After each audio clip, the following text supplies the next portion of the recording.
नेता प्रतिपक्ष राहुल गांधी इन दिनों काफी चर्चा में बने हुए हैं। जिस तरह से अमेरिका में एक यूनिवर्सिटी में उन्होंने जिस तरीके से बयानबाजी की है, उससे बीजेपी काफी आहत नजर आ रही है। बीजेपी की तरफ से लगातार ये सवाल उठाए जा रहे हैं कि राहुल गांधी जो कि कांग्रेस के सांसद हैं, नेता प्रतिपक्ष हैं, वो विदेश में जाकर अपने देश की छवि को खराब करने का काम कर रहे हैं। हिंदुत्व को, सनातन धर्म को, हिंदू धर्म को वो एक तरीके से नीचा दिखाने की कोशिश कर रहे हैं। तमाम तरीके की आरोप बीजेपी की तरफ से राहुल गांधी पर लगाए गए। अब इस मसले को लेकर एक ताज़ा खबर सामने आई है। खबर ये कि राहुल गांधी को जान से मारने की धमकी दी गई है। इसको लेकर आपको बता दें, दिल्ली के राष्ट्रीय कांग्रेस कार्यालय में पंजाब के पूर्व मुख्यमंत्री चरणजीत सिंह चन्नी और कांग्रेस के दिग्गज नेता प्रताप सिंह बाजवा ने प्रेस कॉन्फ्रेंस की और इस प्रेस कॉन्फ्रेंस में उन्होंने तमाम तरीके के जो सवाल राहुल गांधी पर उठाए जा रहे हैं, सिखों को लेकर उन्होंने विदेश में जो बातें कही हैं, उसको लेकर बीजेपी को एक तरीके से समस्या है, उसको लेकर चीज़ों को साफ किया गया। उनका, चरणजीत सिंह चन्नी का साफ तौर पर ये कहना है कि जो सिखों को लेकर राहुल गांधी ने बयान दिया था वो पॉजिटिव है। उसमें सिखों की पगड़ी या फिर सिखों की जो चीज़ें वो धारण करते हैं उसको लेकर कोई भी गलत मैसेज नहीं दिया है, बल्कि उन्होंने चिंता जाहिर की है कि आने वाले समय में ऐसा ना हो कि सिख अपनी पगड़ी तक ना पहन पाए। इस तरह का उन्होंने बयान दिया था। इसके साथ ही किसानों को लेकर भी और माइनॉरिटीज़ को लेकर भी राहुल गांधी ने पॉजिटिव बातें वहां पर कही हैं, लेकिन बीजेपी इन तमाम बातों को तोड़ मरोड़ कर पेश कर रही है, जो कि सरासर गलत है। इसके साथ ही जो राहुल गांधी को थ्रेट मिली है उसको लेकर प्रताप सिंह बाजवा का साफ तौर पर कहना है कि अभी तक सरकार की तरफ से कोई भी एक्शन इसको लेकर नहीं लिया गया।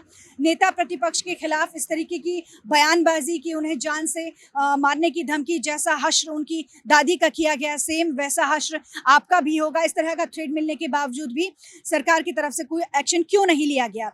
और वहीं कांग्रेस की तरफ से मांग की गई है कि जल्द से जल्द इस पूरे मामले को लेकर FIR दर्ज की जाए। कैमरामैन विनोद चौधरी के साथ नीतू गौरकेला, नवोदय टाइम्स, पंजाब केसरी। देखिए, बहुत सख्त कार्रवाई होनी चाहिए, क्योंकि हमारा ये पहले से ही मानना है कि ये तो एक मखौटा है। ये जो तलविंदर सिंह है ये तो मखौटा है। ये सीधा जो थ्रेट है वो सीधा देने के बजाय घुमाकर दिया है threat.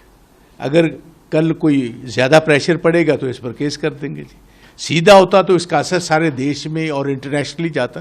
Because Rahul Gandhi ji is not a ordinary member of parliament, he is also the leader of the, he is the chosen leader of the opposition who holds a cabinet rank, and then he is leading one of the biggest blocks.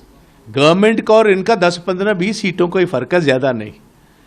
और अगर leader of the opposition को, इतने बड़े block के leader को आप direct threat देते हो और फिर कार्रवाई नहीं होती, थ्रेट तो कोई भी दे सकता है मगर कार्रवाई होती, 2 दिन बीतने के बाद अगर कार्रवाई नहीं हो रही तो उसका मतलब क्या है? उसका मतलब डायरेक्टली है कि अगर ये खुद इन्होंने कहकर थ्रेट ना दिलवाया होता तो उस पर कार्रवाई होती।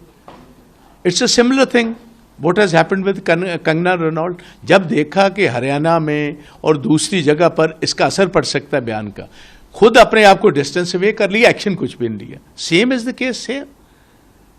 तो हम देखो, बेटर सेंस मस्ट प्रिवेल। इसमें कांग्रेस को कहने की जरूरत नहीं है, बेटर सेंस मस्ट प्रिवेल। ऐसे लोग जो ऐसे बयान देते हैं उसको खुद ही अभी तक केस रजिस्टर कर इसको सलाखों के पीछे होना चाहिए था। अगर नहीं करेंगे then Congress leadership will obviously have to knock at the doors of the courts.